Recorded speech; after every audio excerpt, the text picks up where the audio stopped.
Hi అండి. Good morning అందరికీ. Happy Sunday. అందరు మార్నింగ్ బ్రేక్‌ఫాస్ట్ చేశారా? ఇంకా సండే అంటేనే నాన్ వెజ్ అందరికి తెలిసిన విషయమే. నేను కూడా ఇంక మార్నింగ్ బ్రేక్‌ఫాస్ట్ కోసమైతే జొన్న రొట్టె, చికెన్ కర్రీ చేశాను. ఇంక ముఖ్యంగా కర్నూలు, రాయలసీమలో ఎక్కువ జొన్న రొట్టె వాడుతూ ఉంటారు. రొట్టె మంచిదే కదా! బట్ చికెన్ కూడా ప్రోటీను. బట్ వేడనేసి మా ఆయన ఎక్కువ తిననీరనమాట. మటన్ తినాలి అంటారు.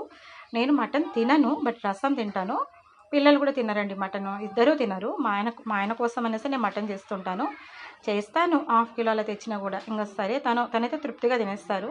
మార్నింగ్ ఫ్రై చేస్తాను. ఎలాగో ఇంక మధ్యాహ్నానికి నైట్ కూడా చేస్తాను. మరి ఈరోజు మార్నింగ్ బ్రేక్‌ఫాస్ట్ కోసం అయితే చికెన్ కర్రీ చేశాను. చూస్తుంటే తినాలనిపిస్తుంది కదా! చికెన్ లవర్స్‌కి. ఎంత టేస్టీగా ఉంటదంటే చాలా బాగా చేస్తాను నేను. చూడండి పీసెస్ కూడా చాలా బాగున్నాయి. ఇంకా ఆఫ్టర్‌నూన్ లంచ్ కోసం అయితే కొద్దిగా అనమాట రసము, కలర్ రైస్‌లోకి మనకు ముక్కలు ఎలా ఉన్నా సరిపోతుంది. బ్యాలెన్స్ అవుతుంది. ఇంకా కొద్దిగా రొట్టెలేకంటే మంచిగా చేసుకుంటేనే బాగుంటుంది కదా! మంచి మంచి ముక్కలైతే తీసేసుకొని నేను ఇంకా బ్రేక్‌ఫాస్ట్ కోసం అయితే చేశాననమాట.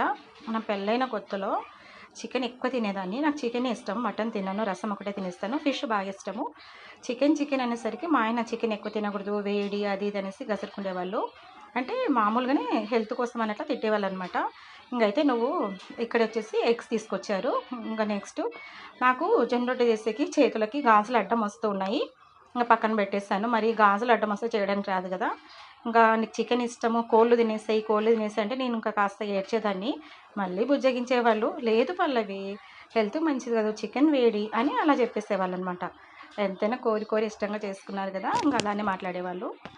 హెల్త్‌కి మంచిది కాదనేసి చెప్తున్నాను అనేసి అనేవాళ్ళు. ఇంక మొత్తానికైతే నేను ఇంకా అలిగేదాన్ని. తను ఇంకా బుజ్జగించేవాళ్ళనమాట. లేదు పల్లు, నన్ను ప్రేమగా పల్లు అని పిలుస్తారు. పల్లవి కదా నా పేరు. తినకూడదు పల్లు, అది ఇది ప్రేమ ఎక్కువైనప్పుడు పల్లు అని ఇలానే అంటుంటారు. ఇంకా అలా బుజ్జగించేస్తుంటారు. మరి మీరేం చేశారు? బాయ్.